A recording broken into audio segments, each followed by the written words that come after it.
Mufaro's Beautiful Daughters by John Steptoe, an African tale. This is a Caldecott Honor book.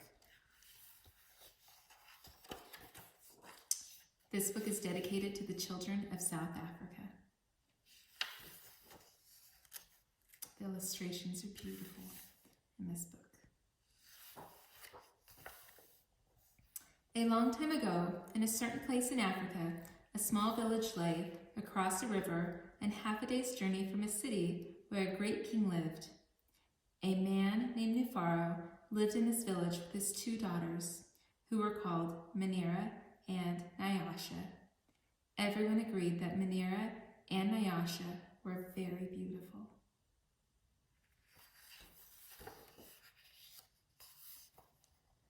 Manira was almost always in a bad temper. She teased her sister whenever her father's back was turned, and she had been heard to say, "Someday, Nyasha, I will be queen, and you will be a servant in my household." "If that should come to pass," Nyasha responded, "I will be pleased to serve you. But why do you say such things? You are clever and strong and beautiful.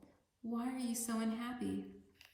"Because everyone talks about how kind you are, and they praise everything you do," Manira replied. "I am certain that Father loves you best, but when I am queen, everyone will know that your silly kindness is only weakness." Nyasha was sad that Manira felt this way, but she ignored her sister's words and went about her chores. Nyasha kept a small plot of land on which she grew millet, sunflowers, yams, and vegetables. She always sang as she worked, and some said it was her singing that made her crops more bountiful than anyone else's. One day, Nyasha noticed a small garden stake resting beneath the yam vine. "Good day, little Nyoka," she called to him. "You are welcome here. You will keep away any creatures who might spoil my vegetables." She bent forward and gave the little snake a loving pat on the head, and then returned to her work. From that day on, Nyoka was always at Nyasha's side when she tended her garden. It was said that she sang all the more sweetly when he was there.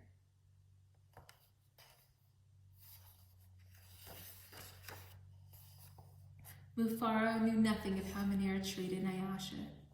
Nyasha was too considerate of her father's feelings to complain, and Manira was always careful to behave herself when Mufaro was around. Early one morning, a messenger from the city arrived. The great king wanted a wife. "The most worthy and beautiful daughters in the land are invited to appear before the king, and he will choose one to become his queen," the messenger proclaimed. Mufaro called Manira and Nyasha to him. "It would be a great honor to have one of you chosen," he said. "Prepare yourselves to journey to the city. I will call together all our friends to make a wedding party. We will leave tomorrow as the sun rises." "But Father," Manira said sweetly, "it would be painful for either of us to leave you, even to be wife to the queen. I know Nyasha would grieve to death if she were parted from you. I am strong. Send me to the city, and let poor Nyasha be happy here with you." Mufaro beamed with pride. "The king has asked for the most worthy and the most beautiful. No, Manira, I cannot send you alone. Only a king can choose between two such worthy daughters. Both of you must go."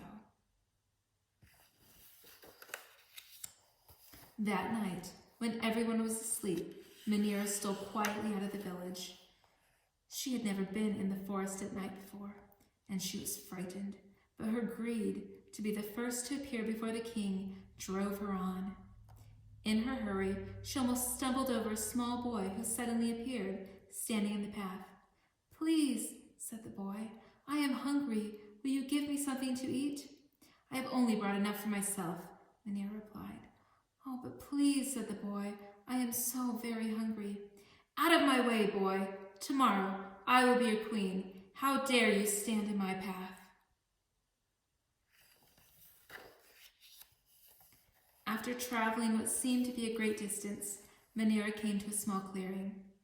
There, silhouetted against the moonlight, was an old woman seated on a large stone. The old woman spoke. "I will give you some advice, Manera. Soon after you pass the place where the two paths cross, you will see a grove of trees. They will laugh at you. You must not laugh in return. Later, you will meet a man with his head under his arm. You must be polite to him." "How do you know my name? How dare you advise your future queen? Stand aside, you ugly old woman," Manera scolded, and then rushed on her way without looking back. Just as the old woman had foretold, Manera came to a grove of trees, and they did indeed seem to be laughing at her. "I must be calm," Manera thought. "I will not be frightened." She looked up at the trees and laughed out loud. "I laugh at you, trees," she shouted, and she hurried on.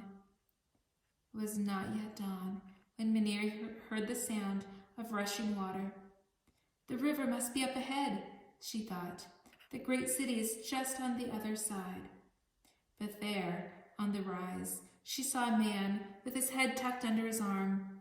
Manera ran past him without speaking. "A queen acknowledges only those who please her," she said to herself. "I will be queen. I will be queen," she chanted as she hurried on toward the city. Nyasha woke at the first light of dawn. As she put on her finest garments, she thought of how her life might be changed forever beyond this day. "I'd much prefer to live here," she admitted to herself. "I'd hate to leave this village and never see my father or sing to little Nyoka again." Her thoughts were interrupted by loud shouts and a commotion from the wedding party assembled outside. Manera was missing. Everyone bustled about, searching and calling for her. When they found her footprints on the path that led to the city, they decided to go on as planned. As the wedding party moved through the forest, brightly plumed birds darted about the cool green shadows beneath the trees. Though anxious about her sister, Nyasha was soon filled with excitement about all there was to see. They were deep in the forest when she saw a small boy standing by the side of the path. "Oh, you must be hungry," she said, and she handed him a yam she had brought for her lunch. The boy smiled and disappeared as quietly as he had come. Later, as they were approaching the place where the two paths crossed, the old woman appeared and silently pointed to the city. Nyasha thanked her and gave her a small pouch filled with sunflower seeds. The sun was high in the sky, and the party came to the grove of towering trees. The uppermost branches seemed to bow down to Nyasha as she passed beneath them. At last, someone announced that they were near their destination. Nyasha ran ahead and topped the rise before the others could catch up with her. She stood transfixed at her first sight of the city. "Oh, my father," she called. "A great spirit must stand guard here. Just look at what lies before us. I never in all my life dreamed there could be anything so beautiful."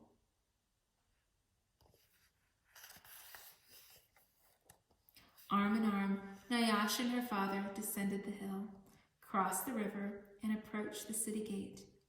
Just as they entered through the great doors, the air was rent by piercing cries, and Manera ran wildly out of the chamber at the center of the enclosure. When she saw Nyasha, she fell upon her sobbing. "Do not go to the king, my sister. Oh, please, father, do not let her go," she cried hysterically. "There's a great monster there, a snake with 5 heads. He said that he knew all my faults and that I displeased him. He would have swallowed me alive if I had not run. Oh, my sister, please, do not go inside that place." It frightened Nyasha to see her sister so upset, but leaving her father to comfort Manera, she bravely made her way to the chamber and opened the door. On the seat of the great chief's stool lay the little garden snake. Nyasha laughed with relief and joy. My little friend, she exclaimed, it's such a pleasure to see you. But why are you here? I am the king, Noyoka replied.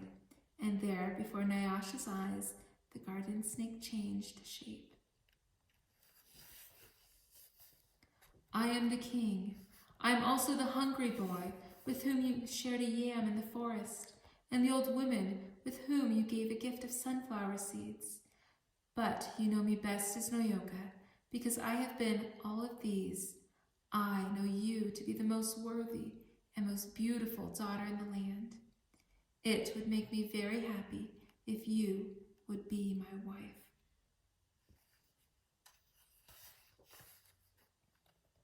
And so it was that, a long time ago, Nyasha agreed to be married. The king's mother and sisters took Nyasha to their house, and the wedding preparations began. The best weavers in the land laid out their finest cloth for her wedding garments. Villagers from all around were invited to the celebration, and a great feast was held. Nyasha prepared the bread for the wedding feast from millet that had been brought from her village. Mufaro proclaimed to all who would hear him that he was the happiest father in all the land, for he was blessed with 2 beautiful daughters, beautiful and worthy daughters, Nyasha the queen and Manira, a servant in the queen's household.